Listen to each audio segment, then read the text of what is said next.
ഖബറിനെ കുറിച്ചുള്ള ചിന്ത മറന്നു പോകുന്നതാണ്, വിട്ടുപോകുന്നതാണ്, ഒഴിവാക്കപ്പെടുന്നതാണ്. നമ്മൾ പാപങ്ങൾ കൂടുതൽ അതിക്രമിക്കാനും കൂടാനും കാരണമാകുന്നത് ഖബറിന്റെ ചിന്ത നമ്മളിൽ നിന്ന് ഒഴിവായി പോകുന്നതിന്റെ പേരാണ്. അതുകൊണ്ട് ബഹുമാനപ്പെട്ട സ്വാലിഹീങ്ങൾ, അമ്പിയാക്കൾ, ഔലിയാക്കളെല്ലാം ഖബർ കാണുമ്പോൾ പൊട്ടിക്കരയുമായിരുന്നു. ഒരിക്കൽ ബഹുമാനപ്പെട്ട ഉസ്മാൻ ഇബ്നു അഫ്ഫാൻ റളിയല്ലാഹു തആല അൻഹു ഒരു പള്ളിയുടെ ഖബർസ്ഥാനിന്റെ അരികിലൂടെ നടന്നു പോവുകയാണ്. ഉസ്മാൻ ഇബ്നു അഫ്ഫാൻ റളിയല്ലാഹു തആല അൻഹു ഒരുപാട് നന്മകൾ ചെയ്ത, ഒരുപാട് സമ്പത്തുകൾ അല്ലാഹുവിന്റെ മാർഗത്തിൽ ചെലവ് ചെയ്ത മഹോന്നതനായ സ്വഹാബിയാണ്. അല്ലാഹുവിന്റെ പ്രവാചകന്റെ പ്രിയങ്കരനാണ്. എല്ലാമായ ഉസ്മാനുൽ ഗനി റളിയല്ലാഹു തആല അൻഹു ഖബറിന്റെ അരികിലൂടെ നടന്നു പോകുമ്പോൾ ഒരു ഖബർ കണ്ടു. ഫഖാമ, അവിടെ തന്നെ നിന്നു. ആ ഖബറിന്റെ അരികിൽ അവിടെ തന്നെ നിന്നിട്ട് സുമ്മ ബഖാ, നബിയുനാ റസൂലുള്ളാഹി സ്വല്ലല്ലാഹു അലൈഹി വസല്ലമ തങ്ങളുടെ പ്രിയങ്കരനായ ആ അനുചരൻ, ആ സന്തത സഹചാരി ആ ഖബറിന്റെ അരികിൽ നിന്ന് പൊട്ടി കരയുകയാണ്. ഫബഖാ ഹത്താ ബതല്ലത് ലിഹയതുഹു, ദാടി രോമം നനയത്തക്ക നില, ദാടി രോമം നനയുമാർ ബഹുമാനപ്പെട്ട ഉസ്മാൻ ഇബ്നു അഫ്ഫാൻ റളിയല്ലാഹു തആല അൻഹു പൊട്ടി കരയുകയാണ്. മഹാനവറുകളോട് ബഹുമാനപ്പെട്ട സഹാബാക്കൾ ചോദിക്കുകയാണ്, മാലക യാ അമീറുൽ മുഅ്മിനീൻ, എന്താണ് അങ്ങേക്ക് സംഭവിച്ചത് അമീറുൽ മുഅ്മിനീനെ? അല്ലാഹുവിന്റെ റസൂലിന്റെ സദസ്സിൽ എത്രയോ മണിക്കൂറുകളോളം അങ്ങ് വിശ്രമിച്ചവരാണ്. ഹബീബായ തങ്ങളുടെ സദസ്സിൽ നിന്ന് ഖബറിനെ കുറിച്ച് കേട്ടവരല്ലയോ? അല്ലാഹുവിന്റെ റസൂൽ സ്വർഗത്തെ കുറിച്ച് പറഞ്ഞിട്ടില്ലയോ? നരകത്തെ പരാമർശിച്ചപ്പോൾ അങ്ങ് കരയുന്നതായി ഞങ്ങൾ കണ്ടതേയില്ല. ഇന്ന് ഈ ഖബറിന്റെ ഓരത്ത് നിന്ന് പൊട്ടി കരയുന്നതിന്റെ യാഥാർത്ഥ്യം എന്താണ് മഹാനവറുകളെ? ഉസ്മാൻ ഇബ്നു അഫ്ഫാൻ റളിയല്ലാഹു അൻഹുവിനോട് ബഹുമാനപ്പെട്ട സ്വഹാബാക്കൾ ചോദിക്കുകയാണ്.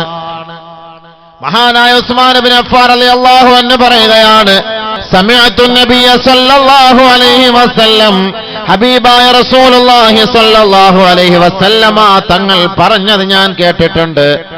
അൽ ഖബ്റു അവ്വലു മൻസിലിൻ മിൻ മനാസിലിൽ ആഖിറ, ആഖിറത്തിലേക്കുള്ള തുടക്കമാണ്, അതിന്റെ കവാടമാണ്, അതിന്റെ ചുവടുവെപ്പാണ് ഈ കാണുന്ന ഖബർ. ഫമൻ നജാ ഫീഹി ഫമാ ബഅദഹു ഐസർ, ആരാണോ ആ ഖബറിൽ ആദ്യത്തെ ദിനത്തിൽ തന്നെ രക്ഷപ്പെട്ടത്, ആദ്യത്തെ ദിനം തന്നെ സുരക്ഷിതമാക്കപ്പെട്ടത്, ഫമാ ബഅദഹു ഐസർ, പിന്നീട് അങ്ങോട്ടവർ ദുഃഖിക്കേണ്ടതേയില്ല, പ്രയാസപ്പെടേണ്ടതേയില്ല. ഫമൻ ലം യൻജു മിൻഹു, ആരാണോ ആ ഖബറിൽ രക്ഷ പ്രാപിക്കാതെ ദുഃഖാർത്തരായി, ദുഃഖിതരായി, വ്യസനത്തോടെ, ദുഃഖത്തോടെ, ലമ്മത്തുൽ ഖബറിന്റെയും ലഗ്തത്തുൽ ഖബറിന്റെയും വേദന കൊണ്ട് ആരാണോ അലമയിടുന്നത്, നിലവിളിക്കുന്നത്, ഫമാ ബഅദഹു അശദ്ദു, പിന്നീട് അവർക്ക് അങ്ങോട്ടുള്ള ജീവിതം ദുർഘടമാണ്. അതുകൊണ്ടാണ് ആ ഖബർ കടപ്പോൾ ഞാൻ കരഞ്ഞു പോയതെന്ന് മഹാനായ ഉസ്മാൻ ഇബ്നു അഫ്ഫാൻ റളിയല്ലാഹു അൻഹു. പക്ഷേ അല്ലാഹുവിന്റെ റസൂലിന്റെ സദസ്സിലിരുന്നപ്പോൾ എനിക്ക് ഇത്രത്തോളം എഫക്റ്റ് ഉണ്ടായിക്കൊള്ളണമെന്നില്ല. ചില വാള് കേൾക്കും, വാളെല്ലാം കേൾക്കും, പക്ഷെ എന്നാൽ ഇത്ര എഫക്റ്റ് കിട്ടൂല. വാള് കേൾക്കുന്നവരെല്ലാം നന്നാവുമായിരുന്നെങ്കിൽ എന്നേ ഞാൻ നന്നാവുമായിരുന്നു. ഏറ്റവും കൂടുതൽ വാള് പറഞ്ഞ ആള്, ഏറ്റവും കൂടുതൽ വാള് കേട്ട മൈക്കുകാര് നന്നായിട്ടുണ്ടോ ജീവിതത്തിൽ? സുബഹി നിസ്കരിച്ചിട്ടുണ്ടോ മോനെ? കിടന്ന് ഉറങ്ങും. അല്ല, ഇവരൊക്കെ നിസ്കരിക്കുന്നില്ല. തമാശക്ക് പറഞ്ഞ കേട്ടോ, മൈക്ക് സൗണ്ട് കുറച്ച് വെക്കല്ല. ഇല്ല, അങ്ങനല്ലേ? നമ്മൾ കേൾക്കാൻ വലിയ ഇൻട്രസ്റ്റ് ആണ്, താല്പര്യം കാണിക്കും, കേൾക്കാൻ വലിയ മഞ്ചാണ്, കേൾക്കാൻ വലിയ. പക്ഷെ എന്താ സംഭവം? ഉൾക്കൊള്ളണ്ടേ? പക്ഷെ അത് കാണുമ്പോഴാണ്. ഇപ്പൊ അപകടത്തെ കുറിച്ചൊക്കെ നമ്മൾ പറയും, മരണത്തെ കുറിച്ചൊക്കെ പറയും. ചില മരണം കാണുമ്പോൾ നമുക്ക് പേടിയായിരിക്കും. കാണുമ്പോൾ ആ രംഗം കാണുമ്പോൾ അല്ലേ? എത്രത്തോളം രംഗത്തെക്കുറിച്ച് പറഞ്ഞാലും നമുക്കൊരു പക്ഷേ നമ്മുടെ മനസ്സിൽ അതിന്റെ എഫക്റ്റ് ഉണ്ടാവില്ല. അത് കാണുമ്പോൾ ചില അപകടങ്ങളൊക്കെ പെട്ട് നമ്മുടെ നല്ല സഹോദരങ്ങളൊക്കെ തലയൊക്കെ പൊട്ടിച്ചിതറി ചിന്ന ഭിന്നമായി കിടക്കുന്ന ആ ദാരുണമായി ആരുടെയും സഹായമില്ലാതെ നടുറോഡിൽ കിടക്കുന്ന രംഗം നഊദു ബില്ലാഹ് അല്ലാഹുമ്മ നജ്ജിനാ മിമ്മാ ഇബ്തലാക അല്ലാഹു ബിഹി വഫളലനാ ഖൈറൻ മിമ്മാ ഖലഖ തഫ്ളീല. അല്ലാഹു നമ്മളെ കാത്തുരക്ഷിക്കട്ടെ. അല്ലാഹു നമ്മുടെ സഹോദരങ്ങളെ കാത്തുരക്ഷിക്കട്ടെ. ആ ഒരു രംഗം നമുക്ക് വല്ലാത്തൊരു വിഷമം ഉണ്ടാക്കും, വല്ലാത്തൊരു പ്രയാസം ഉണ്ടാക്കും. അത് കാണുമ്പോൾ ചില മയ്യത്ത് കാണാനേ പോകില്ല. അത് കാണാനുള്ള ശക്തി എനിക്കില്ല, അത് കാണാനുള്ള കഴിവ് എനിക്കില്ല. അത് കാണാൻ നമുക്ക് മനസ്സ് വലിയ മടിയാണ്. ചില ഖബറുകൾ നമ്മൾ കാണുമ്പോൾ വല്ലാത്ത ഒരു പേടിയായിരിക്കും, വല്ലാത്തൊരു വിഷമമായിരിക്കും. അതുകൊണ്ട് അടുത്ത് പോയി നിൽക്കണം. നമ്മൾ നിൽക്കുമ്പോഴാണ് നമ്മൾ മനസ്സിലാക്കുക. രോഗികളെ നമ്മൾ കേട്ടാൽ പോരാ, ആ രോഗികളെ നമ്മൾ കാണണം. പോയി അടുത്ത് നിന്ന് ആ രോഗ സന്ദർശനം നടത്തണം.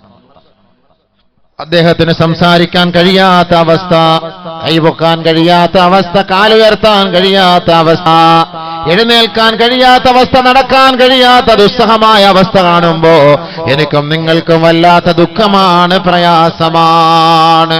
അതുകൊണ്ട് നിങ്ങൾ രോഗികളെ സന്ദർശിക്കണേ. ആ രോഗികൾക്ക് സന്തോഷത്തിന്റെ വാക്ക് പറയണേ. അവിടെ പോയിരിക്കണം, തലതടവി കൊടുക്കണം, സമാധാനത്തിന്റെ വാക്ക് പറയണം. രോഗികൾ എന്ന് പറഞ്ഞിട്ട് കാര്യമില്ല. അത് നമ്മൾ കാണണം. അവരുടെ അവസ്ഥ നമ്മൾ അറിയണം, മനസ്സിലാക്കാൻ വേണ്ടിയിട്ട് നമ്മൾ അറിയണം. അതിനുവേണ്ടിയാണ് പോകാൻ പറയുന്നത്. അതുകൊണ്ട് മഹാനായ ഉസ്മാൻ ഇബ്നു അഫ്ഫാൻ റളിയല്ലാഹു തആല അൻഹു ഖബറിനെ കുറിച്ച് ധാരാളം കേട്ടിട്ടുണ്ട്. പക്ഷേ കരയാതിരുന്ന മഹാനായ ഉസ്മാൻ ഇബ്നു അഫ്ഫാൻ റളിയല്ലാഹു അൻഹു ആ ഖബറിന്റെ അരികിലേക്ക് നടന്നു പോകുമ്പോ ആ ഖബറിന്റെ ഓരത്ത് നിന്ന് ഫബകാ തവീലാ, പൊട്ടി കരയുകയാണ്, ദീർഘനേരം കരയുകയാണ്. ഖബറിന്റെ അവസ്ഥകളെ ഓർത്ത് കരയുകയാണ്. നാളെ ഒറ്റപ്പെട്ട ഈ ഖബറിന്റെ ഉള്ളറയിൽ കഴിയേണ്ടതിനെ കുറിച്ച് ഓർക്കുകയാണ്.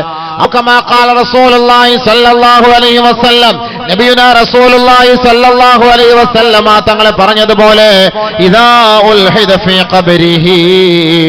ഒരു മനുഷ്യന്റെ മയ്യത്ത് ഖബറിലേക്ക് വെക്കപ്പെട്ട് കഴിഞ്ഞാൽ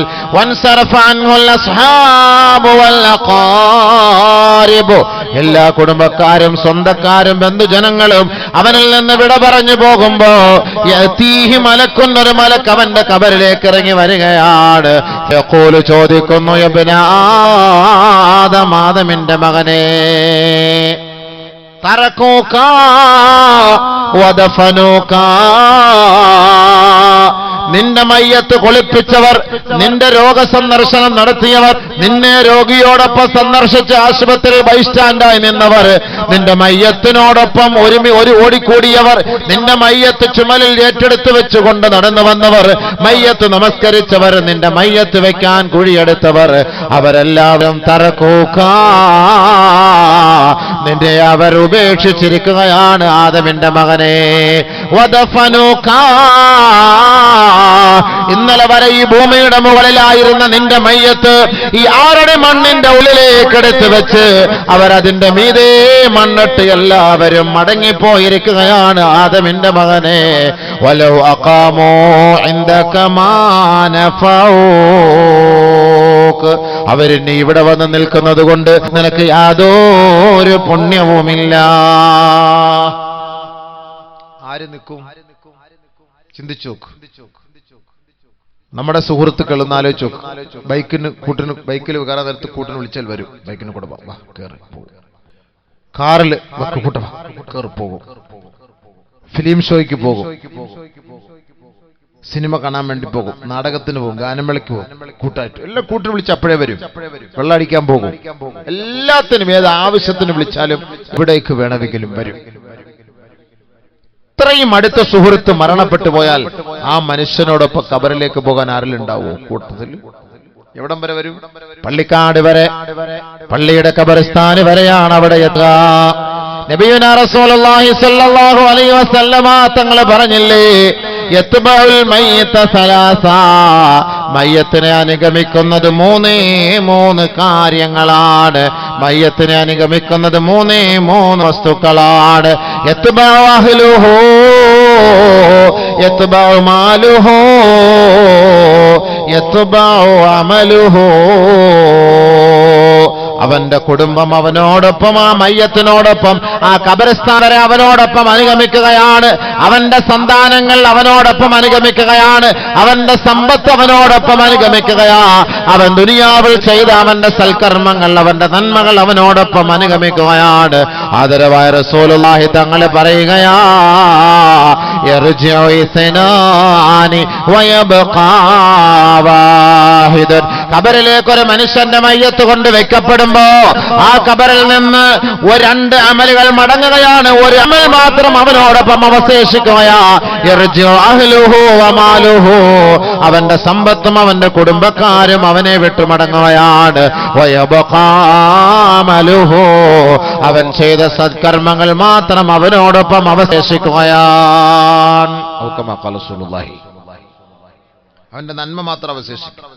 എല്ലാരും അവശേഷിക്കും. എല്ലാ നന്മകളും ഖബറിൽ ഉണ്ടാകും. ബാക്കി എല്ലാവരോ ഖബർസ്ഥാന് വരെ ഉണ്ടാകും. ഉപ്പ മരണപ്പെടുകയാണ്, ഉമ്മ മരണപ്പെടുകയാണ്, ഭർത്താവ് മരണപ്പെടുകയാണ്, ഭാര്യ മരണപ്പെടുകയാണ്.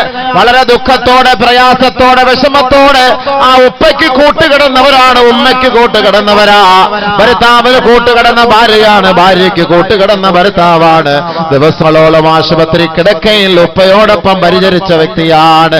ആ ഉപ്പ ഒന്ന് കുറച്ചാൽ, ആ ഉപ്പ ഒന്ന് ചുമച്ചാൽ, ആ ഉപ്പ ഒന്ന് വിളിച്ചാൽ, ആ ഉപ്പ ഭക്ഷണത്തിന് വേണ്ടി നമ്മളോട് ചോദിച്ചാൽ, വെള്ളം ചോദിച്ചാൽ ഉടനെ ഉറക്കമെല്ലാം ഒഴിവാക്കിയിട്ട് ഭക്ഷണം കൊടുക്കാൻ തയ്യാറാകുന്ന മക്കളെ, ആ ഉപ്പാടെ മയ്യത്ത് ഖബർസ്ഥാനിലേക്ക് നമ്മൾ ഇറക്കി വെക്കുകയാണ്. അവസാന സമയത്ത് ആ ഖബർസ്ഥാനിലേക്ക് ആ ഉപ്പ ഇറക്കി വെക്കുകയാണ്. ചേതനയറ്റ ശരീരമാണ്. ഇന്നലെ വരെ ചിരിച്ച ഉപ്പ ഇപ്പോൾ ചിരിക്കുന്നില്ല. ഇന്നലെ വരെ കണ്ണു തുറന്ന ഉപ്പ ഇപ്പോൾ കണ്ണു തുറക്കുന്നില്ല. ഇന്നലെ വരെ എന്റെ പേര് വിളിച്ച ഉപ്പ ഇപ്പോൾ നിശബ്ദനായിരിക്കുകയാണ്. ഇന്നലെ വരെ എന്നോട് ഭക്ഷണം ചോദിച്ച പൊന്നുപ്പ ഇപ്പോൾ ഭക്ഷണം ചോദിക്കാതെ മുണ്ടാണ്ടിരിക്കുകയാണ്. ആ ഉപ്പാന്റെ, ഉമ്മാന്റെ, ഭാര്യയുടെ, ഭർത്താവിൻ മയ്യത്ത് ഖബറിലേക്ക് ഇറക്കി വെക്കുകയാണ്. 3 പിടി മണ്ണ് ആ കവിൾത്തടത്തിൽ നിന്ന് വെച്ചു കൊടുക്കുകയാണ്. അവസാനത്തെ പിടിമണ്ണാണ് ഉപ്പ. ഈ മക്കൾ അങ്ങേക്ക് ചെയ്യുന്ന അവസാനത്തെ നന്മയാ. ഇന്നലെ വരെ ഭക്ഷണം വാരിത്തന്ന ഈ കൈകൾ കൊണ്ട് ഇതാ മിൻഹാ ഖലഖനാകും വഫീഹാ നുഈദുകും വമിൻഹാ നുഖ്രിജുകും താറതൻ ഉഖ്റാ. 3 പിടി മണ്ണാണ് നിങ്ങളുടെ ഭക്ഷണം. കബറാളികളെ, കബറാളികളെ, അവർക്ക് നമ്മൾ അവസാനമായി സമ്മാനിക്കുന്ന സമ്മാനമാണ്. അവരുടെ സാധാണ്, അവരുടെ ഭക്ഷണമാ. തന്റെ സ്വന്തം മക്കളുടെ കരങ്ങളാൽ 3 പിടി മണ്ണിതാ വാരിയ കബറിലേക്ക് വെക്കുകയാണ്. ഉപ്പ, ഈ മണ്ണിൽ നിന്നാണ് അള്ളാഹു അങ്ങേ സൃഷ്ടിച്ചത്. ഈ മണ്ണിലേക്കാണ് അങ്ങേ അടക്കുന്നത്. ഈ മണ്ണിൽ നിന്ന് നാളെ ഒരു വിളിയാളമുണ്ടാകും ഉപ്പ. വഫീഹാ വമിൻഹാ നുഖ്രിജുകും താറതൻ ഉഖ്റാ. നാളെ ഈ കബറിടത്തിൽ നിന്ന് നാളെ ഒരു വിളിയാളം ഉണ്ടാകുമ്പോ അങ്ങ് ഉയർത്തെഴുന്നേൽപ്പിക്കപ്പെടും. ആ മണ്ണറയിലേക്ക് വെക്കുകയാണ്. മീതെ പലക വെക്കുകയാണ്. എല്ലാവരും മണ്ണിട്ട് മൂടുകയാണ്. അതിന്റെ മീതെ വെള്ളമൊഴിക്കുകയാണ്. 2 ചെടി ഒടിച്ച് കാലിന്റെയും തലയുടെയും ഭാഗത്ത് വെക്കുകയാ. ഒരുമിച്ച് നിന്ന് തസ്ബീഹ് ചൊല്ലുകയാണ്, ഇസ്തിഗ്ഫാർ ചൊല്ലുകയാണ്, ദുആ ചെയ്യുകയാണ്. അവസാനമായി ഓരോരുത്തരും ആ ഖബർസ്ഥാനിൽ നിന്ന് മടങ്ങിപ്പോവുകയാണ്. അവസാനമായി മക്കൾ മാത്രം അവശേഷിക്കുകയാണ്. കുടുംബക്കാർ മടങ്ങിപ്പോയിരിക്കുകയാണ്. സഹപ്രവർത്തകർ മടങ്ങിപ്പോയിരിക്കുകയാണ്. സഹയാത്രികർ മടങ്ങിപ്പോയിരിക്കുകയാണ്. ഇന്നലെ മുതലേ ഈ മരണവാർത്ത അറിഞ്ഞ് വിദൂരങ്ങളിൽ നിന്ന് വന്നവരെല്ലാം ഇതാ മടങ്ങിപ്പോവുകയാണ്, മടങ്ങിപ്പോവുകയാണ്. അവസാനമായ ഖബറിന്റെ ഓരത്ത് നിൽക്കുന്നത് മക്കളാണ്, മരുമക്കളാണ്. അവരോ കുറച്ചു സമയം മാത്രം ആ ഖബറിന്റെ ഓരത്ത് നിൽക്കുകയാണ്. കൂടുതൽ സമയം നിൽക്കുകയില്ല. എന്നാലോ ആശുപത്രിയിൽ മണിക്കൂറുകളോളം നിൽക്കാൻ സന്നദ്ധത കാണിച്ചവരാണ്. ബെഡിൽ മണിക്കൂറുകളോളം ശുശ്രൂഷയ്ക്ക് വേണ്ടി നിൽക്കാൻ താല്പര്യം പ്രകടിപ്പിച്ചവരാ. ഉപ്പയെ വീട്ടിൽ കൊണ്ടുവന്നപ്പോ ഉപ്പയെ ശുശ്രൂഷിക്കാൻ വേണ്ടി താല്പര്യം കാണിച്ച മക്കളാണ്. ഇതാ പള്ളിക്കാട്ടിന്റെ ഖബർസ്ഥാനിൽ ആ ഉപ്പയുടെ മയ്യത്ത് കൊണ്ട് വെക്കപ്പെട്ടതിന് ശേഷം എല്ലാവരും മടങ്ങിപ്പോകുമ്പോ കുടുംബക്കാർക്ക് ഇനി എന്താണ്, ഇനി എന്തിനാണ് ഇവിടെ നിൽക്കുന്നത്? പക്ഷേ മക്കൾ അല്പ അല്പസമയോടെ ആ ഖബറിന്റെ ഓരത്ത് നിൽക്കുന്ന സമയത്ത് എല്ലാവരും ഓരോന്നായി ഓരോരുത്തരായി മടങ്ങിപ്പോകുമ്പോ അവസാനം മക്കൾ ഇതാ സലാം പറയുകയാ, അസ്സലാമു അലൈക യാ അബീ, അസ്സലാമു അലൈക യാ ഉമ്മീ, അസ്സലാമു അലൈകി യാ ഉമ്മീ, അസ്സലാമു അലൈക യാ അബീ. എന്റെ ഉപ്പാ ഞാൻ പോകട്ടെയോ പോകട്ടെയോ. അവസാനമായ ഒരു സലാം പറഞ്ഞുകൊണ്ട് ആ ഖബറിന്റെ ഓരത്ത് നിന്ന് മക്കൾ നടന്നു നീങ്ങുമ്പോ ആ ഖബറാളി നിന്നെ കാണുകയാണ്. മക്കളെ, ഇന്നലെ വരെ എന്നോടൊപ്പം സഹകരിച്ച നീ എന്നെ തനിച്ചാക്കിയിട്ട് പോവുകയാണോ? ഇന്നലെ വരെ എനിക്ക് വെള്ളം തന്നവനാണ്, ഇന്നലെ വരെ എന്നെ ശുശ്രൂഷിച്ചവനാണ്, ഇന്നലെ വരെ എന്റെ തലയിണ എടുത്തു വെച്ച് എന്നെ ചാരിയിരുത്തിയവനാണ്, എന്റെ ബെഡിന്റെ തലഭാഗത്തിരുന്ന് ഉപ്പാ ഉമ്മാ എന്ന് വിളിച്ച് എന്റെ തലതലോടിയവനല്ലേ. ഇതാ എന്നെ നിങ്ങൾ ഒറ്റയ്ക്കാക്കിയിട്ട് തനിച്ചാക്കിയിട്ട് നിങ്ങൾ മടങ്ങി പോവുകയാണോ പോവുകയാണോ? ആദരവായ റസൂലുള്ളാഹി തങ്ങൾ പറഞ്ഞില്ലേ, ഇന്നകും തുഫ്തിനൂന ഇന്നി റഅയ്തുകും തുഫ്തിനൂന ഫിൽ ഖുബൂർ കഫിത്നതി ദജ്ജാൽ. ഖബറുകളിൽ നിങ്ങളെ ശിക്ഷിക്കപ്പെടുന്നത് ഞാൻ കാണുകയാണ്, നിങ്ങളുടെ ശിക്ഷ ഞാൻ അറിയുകയാണ്. ഖബറിന്റെ ഓരോ രംഗങ്ങളും അല്ലാഹു എനിക്ക് അറിയിച്ചു തരുന്നുവെന്ന് അല്ലാഹുവിന്റെ റസൂല് പറയുമ്പോ ആ ഹബീബായ തങ്ങളല്ലേ പറഞ്ഞത്, നിങ്ങളുടെ സഹോദരങ്ങളുടെ മയ്യത്ത് ഖബറിലേക്ക് കൊണ്ടുവെക്കപ്പെടുമ്പോ ആ റൂഹ് അവിടെ മടക്കപ്പെടുകയാണ്, ആ റൂഹ് അവിടെ മടക്കപ്പെടുകയാണ്. ഇന്നലെ വരെ കണ്ണു തുറന്നതുപോലെ കണ്ണു തുറക്കുകയാണ്, ഇന്നലെ വരെ ശ്വസിച്ചതുപോലെ ശ്വസിക്കുകയാണ്, ഇന്നലെ വരെ നാവ് ചലിപ്പിച്ചതുപോലെ ചലിപ്പിക്കുകയാണ്. പക്ഷേ ഈ ഭൂമുഖത്ത് കണ്ടതുപോലുള്ള രംഗങ്ങളല്ല. ആ ആരുടെ മണ്ണിന്റെ ഇരുണ്ട തുരുത്തിലെ കാണുന്ന രംഗങ്ങൾ വലുതാണ്, അത് ഭീമകരമാണ്, അത് ഭീമാന്തരീക്ഷമാണ്, അത് വല്ലാത്ത സംഭവമാണ്. നാല് ഭാഗത്തും മണ്ണറകൾ കൊണ്ട് മൂടപ്പെട്ടിരിക്കുകയാണ്. തലയുടെ ഭാഗത്തും കാലിന്റെ ഭാഗത്തും ഏതോ കണ്ടിട്ടില്ലാത്ത ഒരു വല്ലാത്ത സംഭവമാണ്. വല്ലാത്ത സൃഷ്ടികളാണ് തന്റെ തലയ്ക്ക് ഭാഗത്ത് കാലിന്റെ ഭാഗത്ത് നിൽക്കുന്നത്. അവരുടെ കൈകളിൽ എന്തോ ഒരു വലിയ കുന്തമുള്ളതുപോലെ, വലിയ ഒരു ഭാരമുള്ളതുപോലെ അവർ ഞങ്ങളോട് എന്തോ ശകാരത്തോട് ചോദിക്കുകയാ, മൻ റബ്ബുക, ആരാണ് നിന്റെ റബ്ബ്, ആരാണ് നിന്റെ റബ്ബ്? ആദരവായ റസൂലുള്ളാഹി തങ്ങൾ പറഞ്ഞില്ലേ, നിങ്ങളുടെ സഹോദരങ്ങളുടെ മയ്യത്തടക്കം ചെയ്യപ്പെട്ടതിന് ശേഷം അവിടെ നിങ്ങൾ അല്പസമയം നിന്നുകൊണ്ട് ആ സഹോദരന് വേണ്ടി അല്ലാഹുവിനോട് പൊറുക്കൽ തേടണേ. നബിയുനാ ഷഫീഉനാ റസൂലുള്ളാഹി ഇസ്തഗ്ഫിറൂ لأخيكم فإنه الآن يسألو. ആ കബറാളിയുടെ അരികിൽ നിന്ന് നിങ്ങൾ പോകരുതേ, അവിടെ നിങ്ങൾ നിൽക്കണേ. ആ കബറാളി ഇപ്പോൾ ചോദ്യം ചെയ്യപ്പെടുകയാണ്.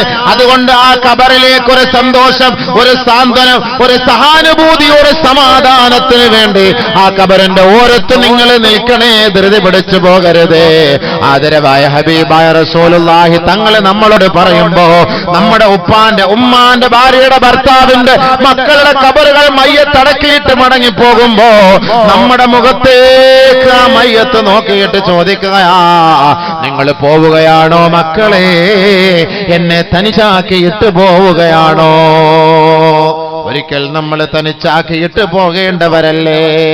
എത്രത്തോളം സ്നേഹിച്ചാലും, എത്രത്തോളം ആദരിച്ചാലും, എത്രത്തോളം ബഹുമാനിച്ചാലും ഒരിക്കലും ഞങ്ങൾ തമ്മിൽ വെട്ടിപിരിയുകയില്ല എന്ന് കെട്ടിപ്പിടിച്ച് ജീവിച്ചാലും അവരെന്റെ ഉള്ളറകളിലേക്ക് എടുത്ത് വെക്കപ്പെട്ട് കഴിഞ്ഞാൽ അവരെ തനിച്ചാക്കിയിട്ട് നിങ്ങൾ ഒറ്റയ്ക്ക് പോവുകയല്ലേ?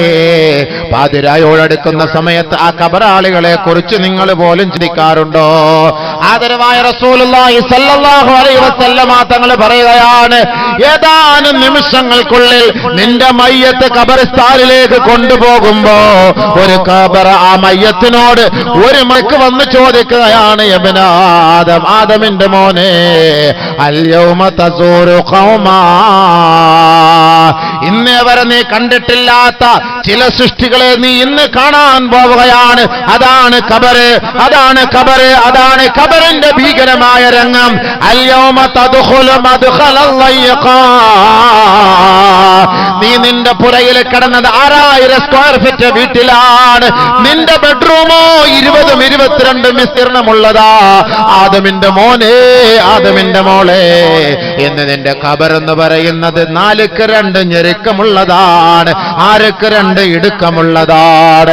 അൽയൗമ തദ്ഖുലു മദ്ഖലൽ ലയ്ഖാ. ആ ഞെരുക്കമുള്ള ഖബറിലേക്കാണ് നിന്നെ ഈ ജനങ്ങൾ കൊണ്ടുപോവുക.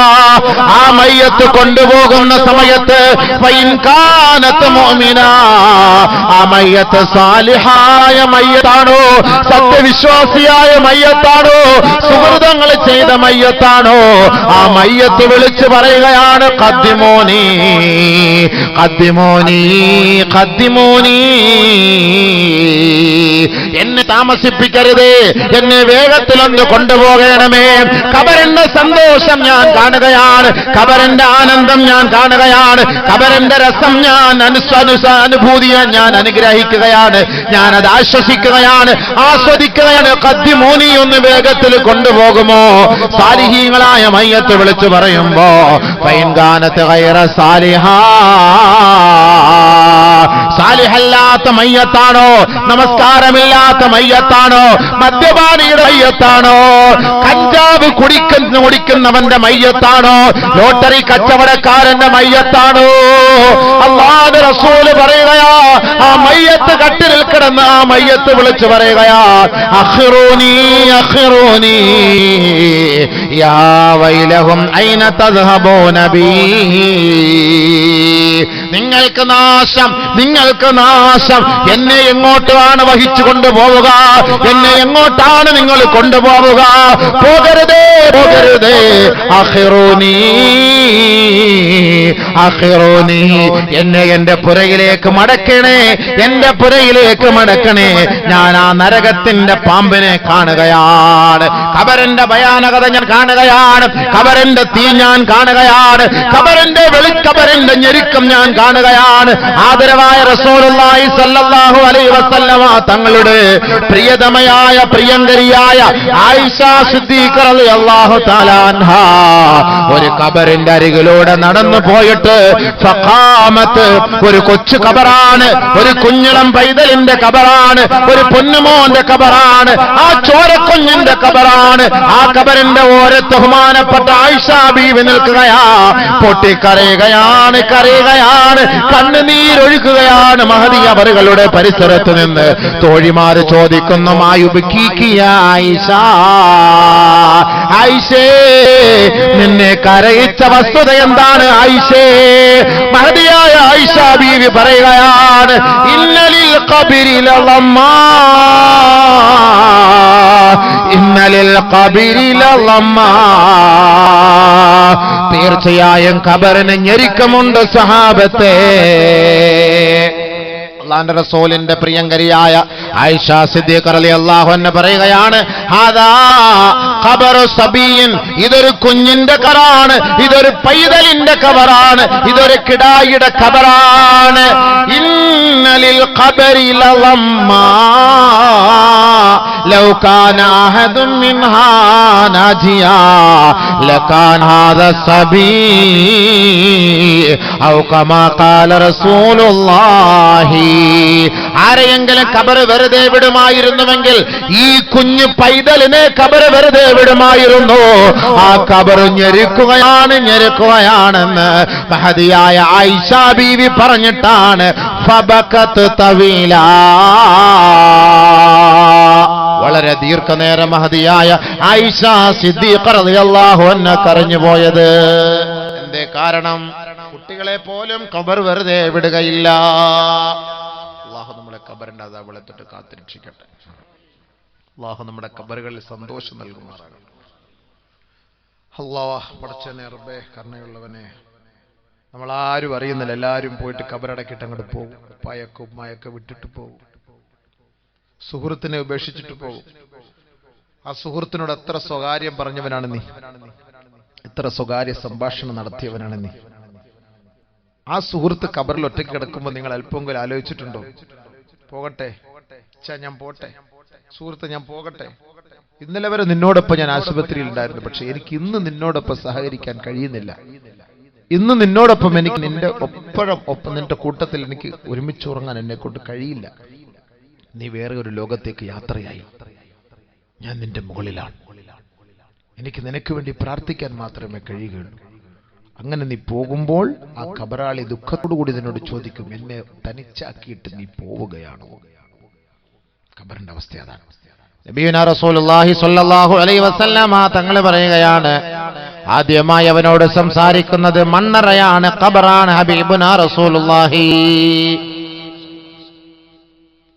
നമ്മളൊക്കെ പരസ്പരമൊക്കെ സംസാരിച്ചിട്ടുണ്ട്, പക്ഷെ ആദ്യമായി ഖബറിൽ കൊണ്ടുവച്ചാൽ സംസാരിക്കുന്നത് ഖബർ ഖബർ ഹുഫ്റത്തുഹു അവ്വലു മൻ യുകല്ലിമു ഇബ്ന ആദമ ഹുഫ്റത്തുഹു ഔ കമാ ഖല റസൂലുള്ളാഹി.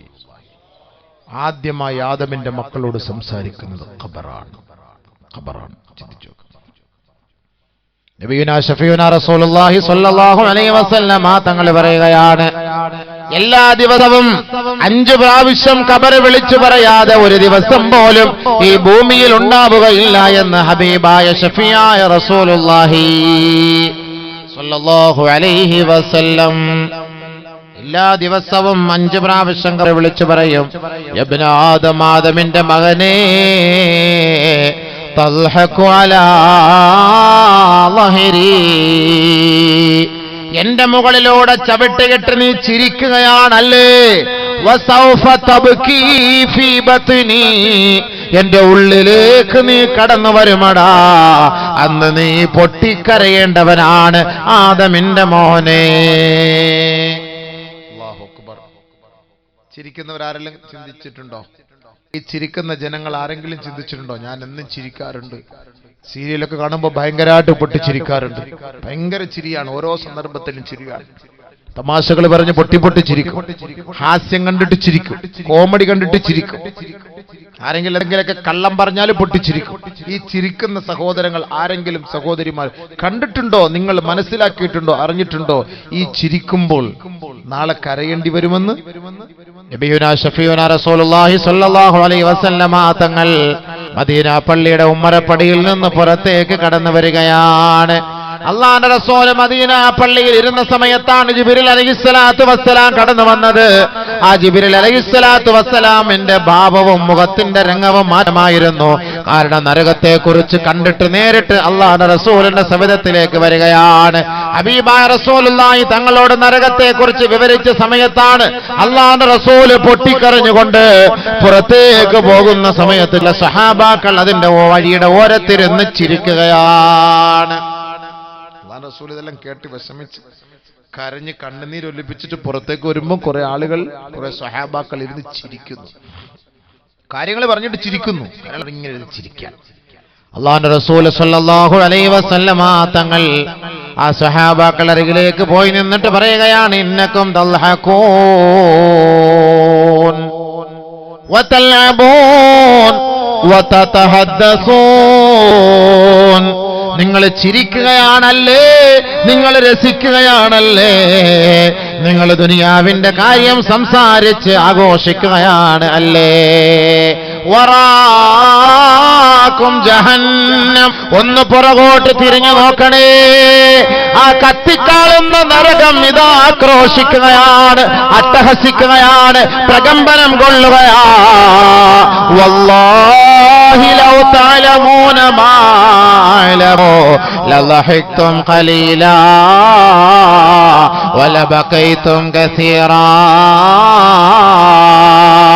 അല്ലാഹുവാണ് സത്യം, അല്ലാഹുവാണ് സത്യം. അവന്റെ അസ്തിത്വത്തിൽ ആണയിട്ട് ഞാൻ പറയട്ടെ, ഞാൻ അറിഞ്ഞതുപോലെ നിങ്ങളെങ്ങാണ് മറിഞ്ഞിരുന്നുവെങ്കിൽ ലളഹിഖ്തും ഖലീലാ വലബഖൈതും കസീറാ, വളരെ കുറച്ച് മാത്രം ചിരിക്കുകയും കൂടുതൽ കരയുകയും ചെയ്യുമായിരുന്നുവെന്ന് ഔ കമാ ഖാല റസൂലുള്ളാഹി സ്വല്ലല്ലാഹു അലൈഹി വസല്ലം. മനസ്സിലായോ?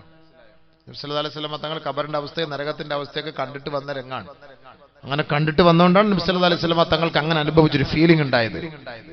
ഞാൻ അറിഞ്ഞതുപോലെ നിങ്ങൾ അറിഞ്ഞ് നിങ്ങൾ പിന്നെ ചിരിക്കേയില്ല, നിങ്ങൾ ചിരിക്കേയില്ല. ഒരിക്കൽ ആയിഷ സിദ്ദീഖ റളിയല്ലാഹു അൻഹ പറയുകയാണ്, നബി തങ്ങളോട് ചോദിക്കുകയാണ്, ഏതോ ജൂതപ്പെണ്ണ് വന്ന് അല്ലാഹുവിന്റെ റസൂലിന്റെ പ്രിയങ്കരിയായ ആയിഷ ബീവിയോട് ചോദിച്ചു, ഖബറിന്റെ ശിക്ഷയുണ്ട് ആയിഷ.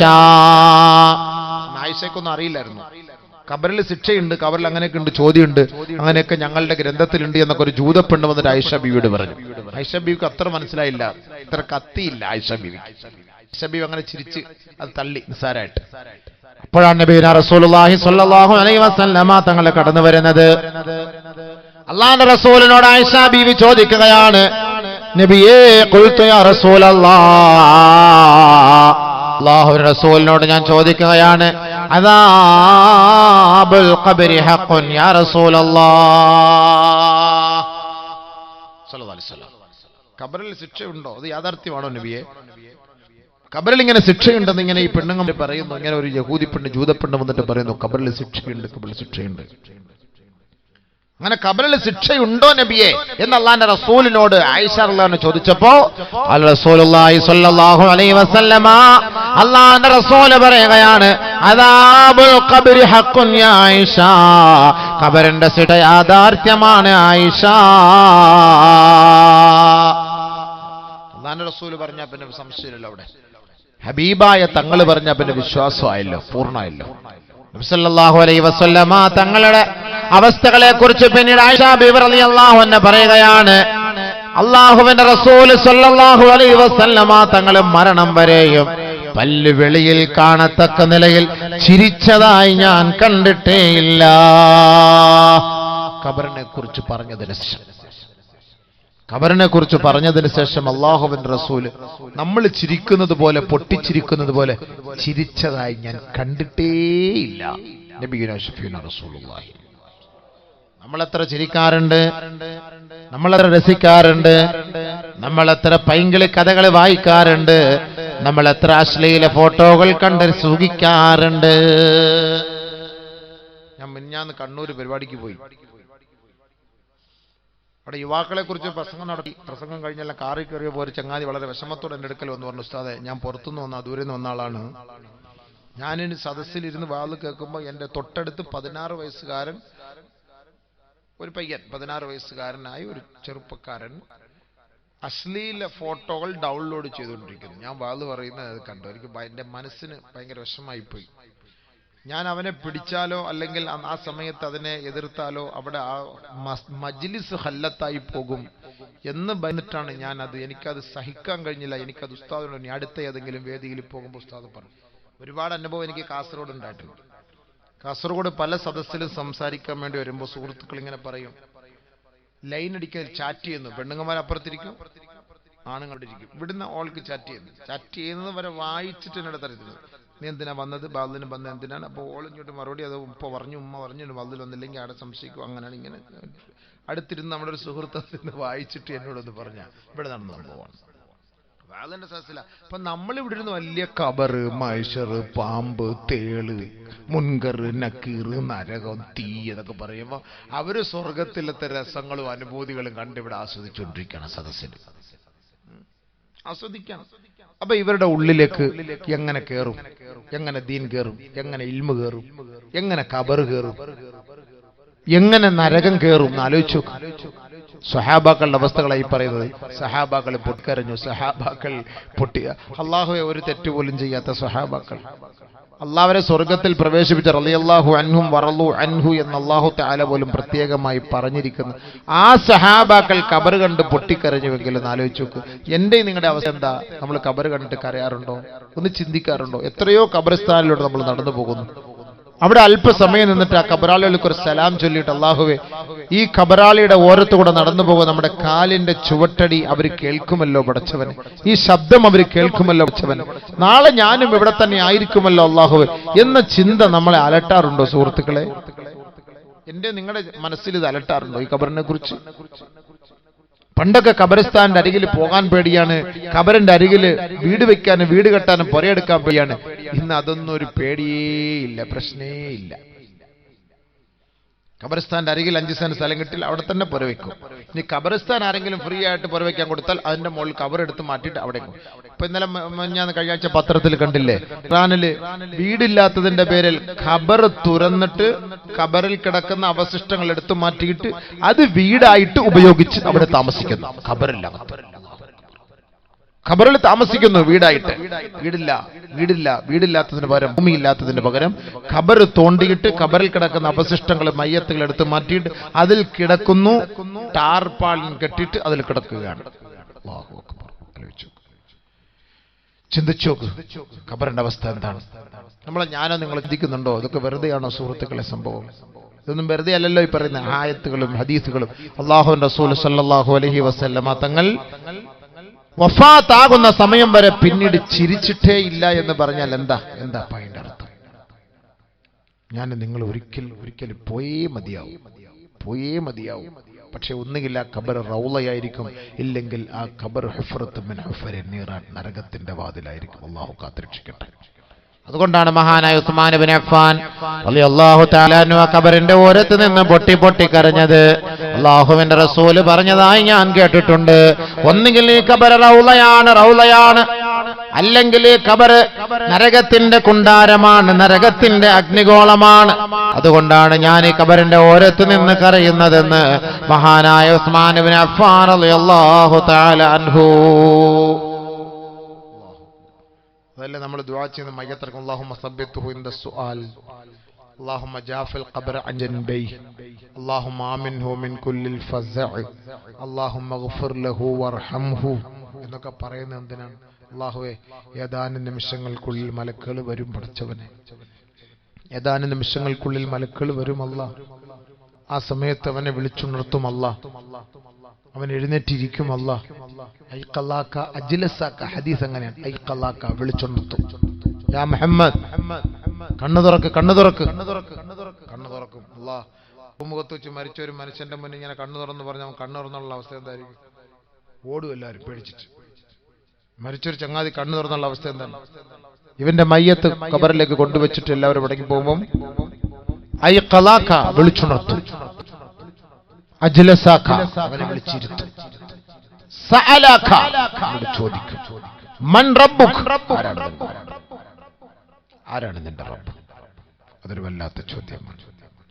ആ സമയത്താണ് മനുഷ്യൻ ദുനിയാവിൽ റബ്ബ് അല്ലാഹു ആണ് എന്ന് മനസ്സിലാക്കി ദുനിയാവിൽ ജീവിച്ചോ, അവൻ ആ ഖബറിടത്തിൽ അല്ലാഹ്, എന്റെ റബ്ബ് അല്ലാഹ് എന്ന് പറയാൻ കഴിയും.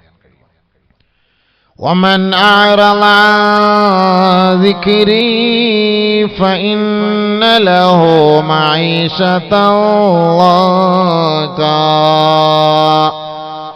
ونحشره يوم القيامة أعمى قال رب لم حشرتني أعمى وقد كنت بصيرا قال كذلك أتتك آياتنا فنسيتها وكذلك اليوم تنسى. പരിശുദ്ധമായ ഖുർആനിന്റെ ആയത്തിറങ്ങിയപ്പോൾ നബിയുനാ റസൂലുള്ളാഹി സ്വല്ലല്ലാഹു അലൈഹി വസല്ലമ തങ്ങൾ ഈ ആയത്തുമായി മദീന പള്ളിയുടെ ഉമ്മറപ്പടിയിൽ വന്നിരിക്കുകയാണ്. അല്ലാഹുവിന്റെ റസൂലിന്റെ കണ്ണ് ഈറനണിയുകയാണ്. വമൻ അറള അൻ ദിക്രി ഫഇന്ന ലഹു മഈശതൻ ലൻകാ. ആരാണോ എന്നോടുള്ള ഉത്തരവാദിത്വത്തിൽ വീഴ്ച വരുത്തിയത്, ആരാണോ ഞാൻ നമസ്കരിക്കണമെന്ന് പറഞ്ഞിട്ട് നമസ്കരിക്കാതെ പിന്തിരിഞ്ഞു പോയത്, ആരാണോ ഹറാമുകൾ വർദ്ധിച്ചു ജീവിച്ചത്, ആരാണോ ഹലാലുകൾ ഒഴിവാക്കിയത്, അല്ലാഹു ഏതൊന്നിനെ കൽപ്പിച്ചുവോ ആ കൽപ്പിക്കപ്പെട്ട കാര്യങ്ങളെ ആരാണോ ഉപേക്ഷിച്ചു കളഞ്ഞത്, അല്ലാഹുവിന്റെ റസൂൽ പറയുകയാണ് ഫഇന്ന ലഹു മഈശതൻ ലൻകാ. അവന്റെ ജീവിതം നാം കുടുസാരി കൊടുക്കുമത്രേ. നബിയുനാ റസൂലുള്ളാഹി സ്വല്ലല്ലാഹു അലൈഹി വസല്ലമ തങ്ങൾ ഈ ആയത്ത് പറഞ്ഞപ്പോൾ സ്വഹാബാക്കളോട് ചോദിക്കുകയാണ്, ഏ സ്വഹാബത്തെ, അതദ്റൂന മൽ മഈശത്തുൽ ലൻകൂ. മഈശത്തുൽ ലൻക എന്ന് പറഞ്ഞാൽ എന്തെന്ന് നിങ്ങൾക്കറിയുവോ? അല്ലാഹുവിന്റെ റസൂലിന്റെ സ്വഹാബാക്കളോട് നബിയുനാ റസൂലുള്ളാഹി തങ്ങൾ ചോദിക്കുകയാണ്, അല്ലാഹുവിനോടുള്ള ഉത്തരവാദിത്തത്തിൽ നിന്ന് ആരാണോ വീഴ്ച വരുത്തുന്നത് അവർക്ക് ഞെരുക്കമായ കൊടുസായ ജീവിതമാണ് നൽകുന്നതെന്ന് അല്ലാഹു ഖുർആനിൽ പറഞ്ഞതിന്റെ അടിസ്ഥാനമനുസരിച്ച് ആ ഞെരുക്കമായ വീട് എവിടെയാണെന്നറിയോ സഹാബാ? നബിയുനാ റസൂലുള്ളാഹി തങ്ങളോട് സഹാബാക്കൾ പറയുകയാണ്, ലാ യാ റസൂലല്ലാഹ്, അറിയില്ല നബിയേ, അറിയില്ല നബിയേ. അല്ലാഹുവിന്റെ റസൂൽ പറയുകയാണ്, അത് ഖബറാണ്, ഖബറാണ്, ഖബറാണ് സഹാബ. അല്ലാഹുവിനെ ധിക്കരിച്ച് ജീവിച്ചവൻ ആരാണോ അവന്റെ മയ്യിത്ത് ഖബറിലേക്ക് കൊണ്ടുവെക്കേണ്ട താമസം അല്ലാഹു 99ഓളം പാമ്പുകളെയാണ് ആ ഖബറിലേക്ക് നിയോഗിക്കുക. അതിലൂടെ ആ ഖബർ ഞെരുക്കമായി പോകും സഹാബ. അതാണ് ഈ ആയത്തിറങ്ങാൻ കാരണമെന്ന് കമാ ഖാല റസൂലുള്ളാഹി സ്വല്ലല്ലാഹു അലൈഹി വസല്ലം. അതാണ് ഖബർ. പാമ്പുകളൊക്കെ 99 ചെറിയ പാമ്പല്ലല്ലോ, നമ്മൾ ഈ കാണുന്ന പാമ്പല്ലല്ലോ, നമ്മൾ ഈ കാണുന്ന ചെറിയ പാമ്പല്ല. 99 പാമ്പുകളെ ആ ഖബറിലേക്ക് ഇറക്കിയിട്ട് ആ ഖബർ ഞെരുങ്ങാണ്. അതിന്റെ ഇടയിൽ അവൻ കിടന്ന് കഷ്ടപ്പെടും, അതിനിടയിൽ അവൻ കിടന്ന് കഷ്ടപ്പെടും. അങ്ങനത്തെ ഒരു വല്ലാത്ത ഒരവസ്ഥ. നഊദുബില്ലാഹ്, അല്ലാഹു നമ്മളെ കാത്തുരക്ഷിക്കട്ടെ. എല്ലാ ദിവസവും നിങ്ങൾ അല്ലാഹുവിനോട് ദുആ ചെയ്യണം. മഗ്രിബ് നമസ്കാരത്തിന്, സഹി നമസ്കാരത്തിന്, അല്ലാഹുമ്മ അജ്ർനി മിനന്നാർ, അജ്ർനി മിനന്നാർ, അജ്ർനി മിനന്നാർ, അജ്ർനി മിനന്നാർ, അജ്ർനി മിനന്നാർ, അജ്ർനി മിനന്നാർ, അജ്ർനി 7 പ്രാവശ്യം മുടങ്ങരുത്. നമസ്കാരം ഒഴിവാക്കരുത്, നമസ്കാരം ഒഴിവാക്കരുത്. നമസ്കാരത്തിലൂടെ അള്ളാഹുവിനോട് ഖബറിന്റെ ശിക്ഷയിൽ നിന്ന് കാവൽ തേടണേ, കാവൽ ചോദിക്കണേ. നമസ്കാരത്തിലൂടെ ചോദിക്കണേ അള്ളാഹുവിന്റെ ശിക്ഷയിൽ നിന്ന്. അല്ലാഹുമ്മ ഇന്നി അഊദു ബിക മിൻ അദാബിൽ ഖബർ, അദാബിൽ ഖബർ, അദാബിൽ ഖബർ. ഒക്കെ ഖബറിന്റെ ശിക്ഷ ഇല്ലെങ്കിൽ ഇങ്ങനൊക്കെ നബിതങ്ങൾ നമ്മളെ പഠിച്ചരുവോ സുഹൃത്തെ? ആരെ ഇത് ചിന്തിക്കുന്നത്? ആര് ചിന്തിക്കുന്നു? മരിക്കുന്നതിന് മുമ്പ് മനുഷ്യന്മാർ ഇത് ചിന്തിക്കുന്നുണ്ടോ? എന്തെല്ലാം ഹദീസുകൾ, ആയത്തുകൾ ഓതിയിട്ടും നമ്മുടെ ജീവിതത്തിൽ ഒരു മാറ്റം വരുന്നില്ലല്ലോ. ഖബറിനെ കുറിച്ചൊരു പേടിയില്ലല്ലോ. കള്ളു കുടിക്കാനും മദ്യപിക്കാനും മയക്കുമരുന്ന് കഴിക്കാനും ആർക്കും ഒരു പേടിയില്ലല്ലോ. ഇച്ചിരി ബാസ് കുറച്ച് വെച്ചാൽ ഇച്ചിരി ഇട്ടുമ്പോഴോടെ ആർക്കെങ്കിലും പേടിയുണ്ടോ? ആർക്കെങ്കിലും പേടിയുണ്ടോ? നമ്മുടെ പെങ്ങന്മാര്, നമ്മുടെ ഉമ്മമാര്, ഭാര്യമാർ മദ്വാനിക്ക് വിളമ്പി കൊടുക്കും ഭക്ഷണം, വെള്ളം അടിച്ചിട്ട് വരുമ്പോ. ചെറുപ്പക്കാര് കുട്ടികളിലൊക്കെ ഇന്ന് കാണാം മദ്യപിക്കുന്നവർ മയക്കുമരുന്ന് ചെറിയ ചെറിയ പീസ് കിട്ടും. ഇപ്പൊ ഒരു ചെറിയ ഒരു സാധനം ബാൻഡേജ് പോലെ